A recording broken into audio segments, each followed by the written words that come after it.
Assalamualaikum warahmatullahi wabarakatuh. Salam sehat, salam fisika. Tetap semangat. Sukses untuk Anda semuanya.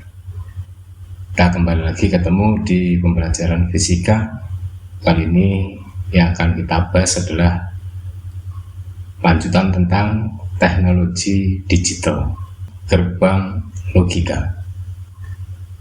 Bagaimana cara membuat sebuah sistem digital? Tentunya mungkin ada yang sudah tahu ataupun ada yang belum tahu. Sebuah sistem digital dapat dihasilkan melalui rangkaian elektronika yang dikenal sebagai gerbang logika atau logic gate.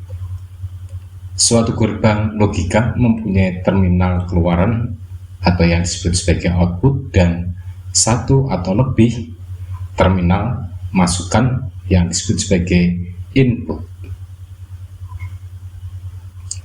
Output dari suatu gerbang logika dapat bernilai tinggi atau high dengan diberikan notasi 1 ataupun rendah atau yang disebut sebagai low dengan diberi notasi 0 atau 0 yang bergantung pada tingkatan atau level inputnya. Dalam suatu gerbang logika, transisi antara level digital 1 dan 0 dapat dilakukan dengan mengubah satu level tegangan ke level tegangan yang lainnya. Misalnya dari tegangan 0 volt ke tegangan positif 5 volt dengan menggunakan switch digital. Bagaimana untuk pembahasan selanjutnya tentang gerbang logika ini dan ada berapa macam atau jenis daripada gerbang logika ini, dan kemudian bagaimanakah tentang rangkaian elektronikanya dari gerbang logika ini, apa saja untuk komponen-komponen elektronika yang digunakan di dalam pembuatan gerbang logika ini. Ikuti materi pembelajaran selanjutnya. Semoga Anda semuanya menjadi orang yang sukses. Dioda dan transistor adalah merupakan komponen elektronika yang dipakai pada gerbang logika ini. Dioda dan transistor merupakan komponen aktif yang sifat-sifat fisiknya dapat berubah ketika arus dan tegangan listrik berubah besarnya dari 0 sampai harga tertentu. Dioda dan transistor merupakan komponen elektronika yang dapat digunakan sebagai switch pada rangkaian digital yang berfungsi untuk melakukan transisi antara level digital 1 atau 1 and 0, 1 dan 0. Yang pertama kita bahas adalah dioda, dan selanjutnya nanti adalah transistor. Dioda adalah komponen elektronika yang berfungsi untuk mengalirkan arus listrik hanya ke satu arah. Lihat gambar contoh dari beberapa dioda. Itu banyak sekali macamnya kalau kalian perhatikan di gambar yang ada, dan kemudian dioda yang bekerja sebagai switch ini dilambangkan dengan simbol seperti di sebelah kirinya. Untuk bagian kaki kiri adalah untuk negatifnya, kanannya adalah untuk positifnya. Dioda terdiri atas dua blok semikonduktor yang telah dikotori atau dicampur bahan lainnya, kemudian digabungkan menjadi satu blok semikonduktor merupakan semikonduktor tipe P positif dan satu tipe N negatif. Untuk tipe P terdapat hole atau lubang, kemudian pada tipe N nya adalah merupakan elektronnya. dan keduanya digabungkan menjadi satu, maka terbentuklah komponen elektronika yang disebut sebagai dioda. Cara kerja dioda dibedakan ada dua macam. Yang pertama, cara kerja panjar maju atau forward bias, dan yang kedua adalah panjar mundur, reserve bias. Nah, untuk cara kerja panjar maju atau forward bias ini seperti pada gambar di bawah ini, yaitu untuk kutub positif baterai mendapatkan kutub atau mendapatkan bagian negatif daripada dioda, dan kemudian bagian positifnya dioda tersebut dihubungkan dengan lampu dan akhirnya lampunya menyala. Itu berarti menunjukkan bahwa adanya arus listrik yang mengalir pada rangkaian. Nah, ini adalah untuk panjar yang maju, lampunya menyala. Sedangkan untuk cara kerja dioda panjar mundur atau reservoir bias ini seperti pada gambar berikutnya, negatif daripada dioda mendapatkan negatif sumber baterai atau sumber listrik arus arah, dan karena dihubungkan sedemikian rupa ini maka lampu tidak menyala. Ini adalah untuk gambar yang panjar mundur. Nah, di sini adalah membuktikan bahwa dioda bekerja sebagai switch atau bisa juga meneruskan jalannya arus listrik. Ini adalah yang kita digunakan di dalam pembuatan gerbang logika ini. Dan yang kemudian transistor. Nah, transistor ini sebenarnya adalah terbuat dari dua buah dioda yang digabungkan menjadi satu. Dan transistor ini adalah merupakan komponen elektronika yang berfungsi untuk menaikkan dan menurunkan besarnya arus listrik.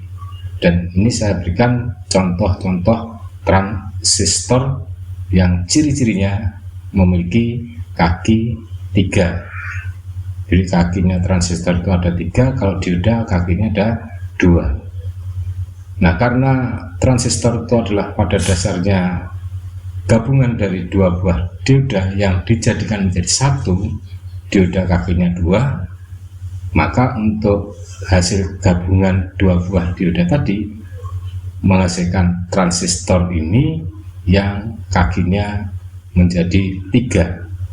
Dan jenis transistor ada dua macam, yaitu ada jenis NPN, yaitu gabungan dari dioda NP, PN, pada bagian basisnya adalah positif, pada bagian kolektornya adalah negatif, dan pada emiternya adalah juga negatif. Jadi transistor ini punya 3 kaki, satu namanya kaki B basis, 2 adalah C kolektor, dan yang ketiga adalah namanya emitor dilambangkan dengan E. Dan untuk pada transistor jenis NPN ini yang dialirkan atau yang mengalir atau yang berpindah adalah pekerjaan daripada elektron. Dan untuk jenis NPN ini dilambangkan seperti pada gambar di sebelah kanannya. Ini adalah merupakan simbol atau lambang gambar daripada transistor jenis NPN. Itu memiliki 3 kaki, basis B, kolektor C, dan emitor E. Nah, ciri-cirinya untuk emitor terdapat anak panah pada kaki tersebut. Itu coba perhatikan dengan seksama, di situ ada kaki yang punya anak panah dan ada yang tidak punya. Dan kemudian jenis yang kedua adalah PNP. PNP itu berarti pada dasarnya gabungan dari dioda PN, NP. Nah, berarti pada basisnya menjadi negatif, kolektornya positif, dan emitornya juga positif. Di basisnya B, kolektornya C, emitornya E, dan alirannya adalah yang mengalir adalah hole atau lubang-lubang. Jika elektronnya berbeda, akhirnya terdapatlah lubang hole sehingga menjadi muatan positif dan dilambangkan seperti pada gambar di sebelah kanannya. Untuk NPN, arah panahnya meninggalkan lingkaran. Untuk PNP, arahnya menuju ke dalam lingkaran. Untuk transistor tipe NPN, sebagian kecil arus elektron mengalir dari emitor E menuju ke basis B, dan saat bersamaan itu juga menuju ke kolektor C. Jika arus elektron yang keluar melalui B berkurang, secara otomatis arus elektron yang keluar melalui E juga berkurang.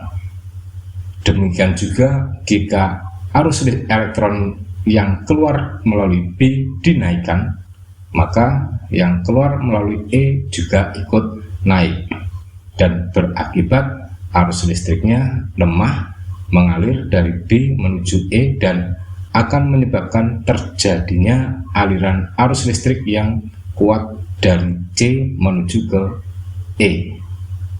C adalah kolektor, E adalah emitor. Untuk transistor tipe PNP, arus listrik lemah yang mengalir dari E emitor yang menuju ke B basis menyebabkan terjadinya aliran listrik kuat dari E emitor menuju ke C kolektor. Pembawa muatan pada transistor PNP adalah lubang-lubang atau hole. Nah, ini adalah lambang dari transistor NPN maupun PNP tadi, dengan jalannya elektron yang mengalir ataupun hole yang mengalir, dan yang dilambangkan dengan arah alirannya merah itu adalah yang kuat dan yang hitam adalah yang lemah, seperti saya berikan gambar di sebelah kanannya. Di arah lemah hitam, arah yang kuat adalah digambar dengan warna merah. Demikian tadi untuk pembahasan tentang gerbang logika, komponen elektronika apa yang dibutuhkan di dalam pembuatannya, yaitu ada dua, dioda dan transistor, yang pada prinsipnya bekerja sebagai switch ataupun juga sebagai penerus jalannya arus listrik. Nah, untuk pertemuan selanjutnya kita akan bicarakan tentang jenis-jenis daripada gerbang logika. Semoga pembahasan ini dapat membantu Anda di dalam mempelajari tentang teknologi digital, yaitu yang saat ini kita bahas tentang gerbang logika, dan Anda menjadi lebih pintar untuk belajar fisika menuju era globalisasi. Salam sehat, salam fisika, tetap semangat, sukses untuk Anda semuanya. Wassalamualaikum warahmatullahi wabarakatuh.